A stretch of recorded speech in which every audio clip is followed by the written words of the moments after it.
Salut les amis, bienvenue sur votre plateforme. La tollé a créé le message du pape. Ça a créé une tollé au point où le Vatican est obligé de s'expliquer encore, les amis. Je vous le dis, ils ont essayé de s'expliquer. Il y a des communiqués, il y a des interviews qu'ils accordent sur les chaînes de radio, de télévision. Mais est-ce que cela suffit aujourd'hui, les amis? Parce que après la sortie du pape, qui demande des bénis hors liturgique, les mariages homme-homme, femme-femme, les prélats d'Afrique et de l'Europe de l'Est. J'ai même vu un prêtre en France, dans l'Europe de l'Ouest, s'ériger contre cela. Et il a expliqué que le mariage, pour lui et l'Église, c'est entre l'homme et la femme. Voilà. Donc les prêtres de l'Europe de l'Est, qui sont, quand on parle de la population de l'Église catholique, qui sont majoritaires avec l'Afrique et l'Amérique du Sud, on dit non, ce n'est pas possible. Un archevêque du Congo a fait un discours pour condamner cela et dit à certains prêtres gabonais qui étaient présents que, franchement, sachez, dites à nos enfants, à la jeunesse, que le mariage, c'est entre un homme et une femme. D'accord. Maintenant, la sortie du Vatican dit quoi, les amis?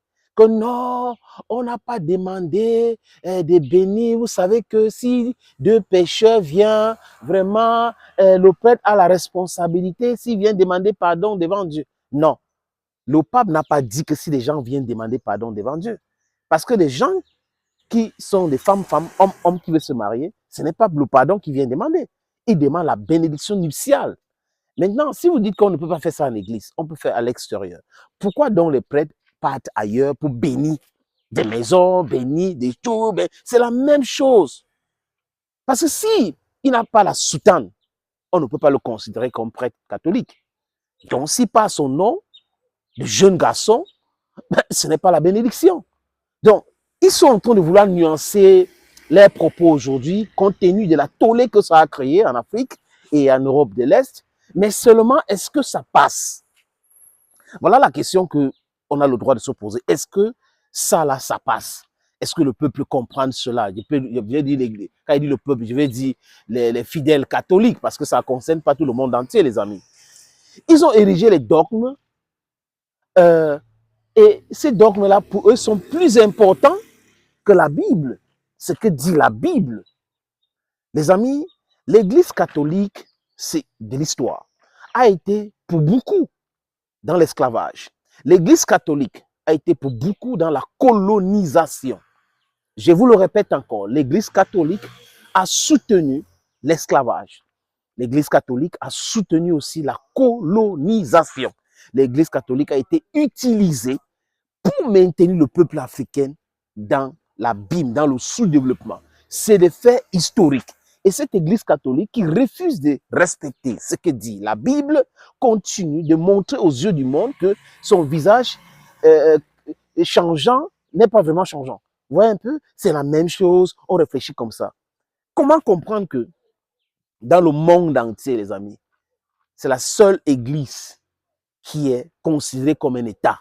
Vous savez ça? Donc, si l'Église catholique est une Église d'État, ça suppose que l'Église catholique fait la politique politicienne. Ça suppose que l'Église catholique ne se concentre pas uniquement sur la Bible. Le Vatican, c'est un État. Ça a des ambassadeurs, les noms apostoliques et autres.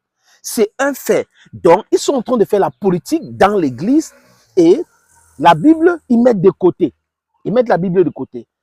Dans quelle Bible on a demandé à un homme avec un homme de se marier ou d'aller ensemble?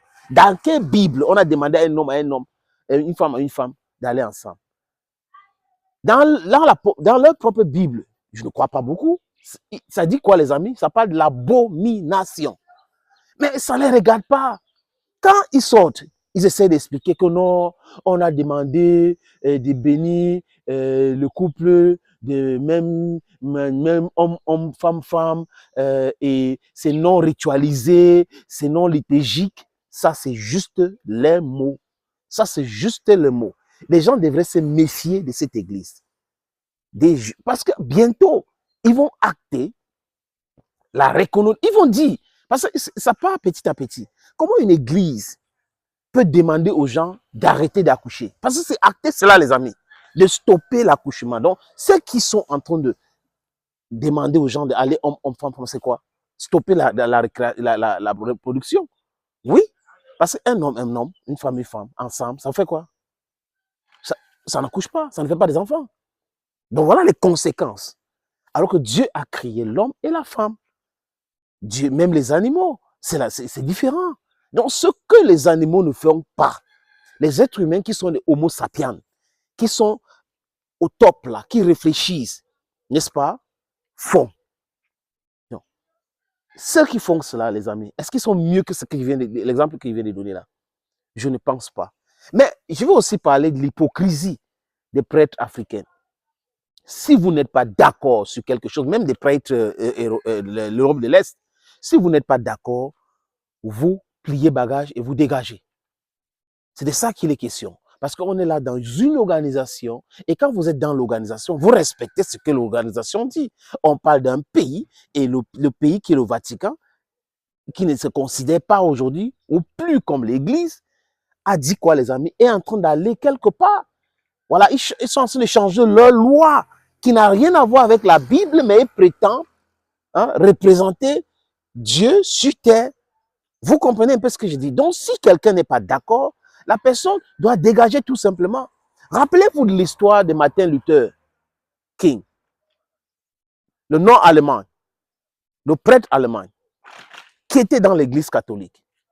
Quand ils ont commencé à vouloir se dérailler de ce que la Bible dit, qu'est-ce que Martin Luther a fait? Martin Luther King est sorti de l'église catholique romaine et il a créé le protestantisme. Oui.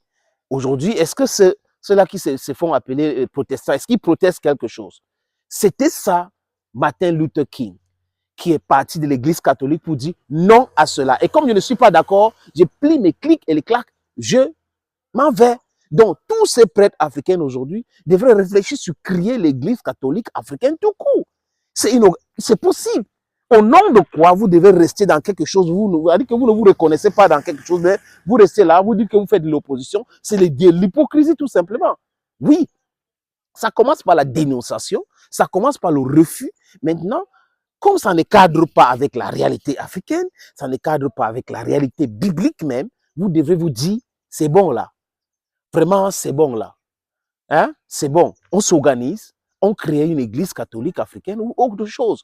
Pourquoi l'Afrique n'a pas son église? Pourquoi est-ce que nous sommes un foutu? Ça, c'est le résultat. Est-ce que l'église catholique peut faire ça en Russie? Est-ce que l'église catholique peut faire ça en Chine? Est-ce que l'église catholique peut faire ça au Japon? Est-ce que l'église catholique peut faire ça en Inde, en Israël, dans les pays arabes? Est-ce que c'est possible? Ce n'est pas possible. Mais l'église catholique existe parce que les Européens, pour certains, et la majorité, les Africains, ont décidé de suivre tout ce qu'elle est en train de faire. Je répète, c'est la seule église au monde qui est organisée en État. Donc, église, État, conséquence, c'est ce que nous voyons aujourd'hui. Toutes les explications qu'ils vont donner, les amis, ça ne va pas cadrer. L'église catholique a, comme j'ai dit, je répète, a cautionné la colonisation.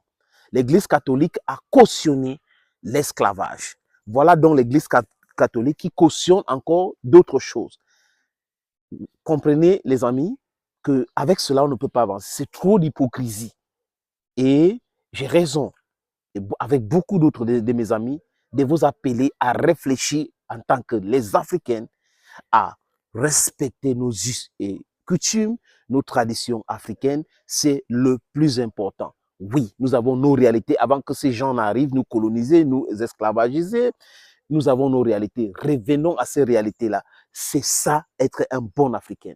Thank you, friends. Thank you again. And bye-bye for now.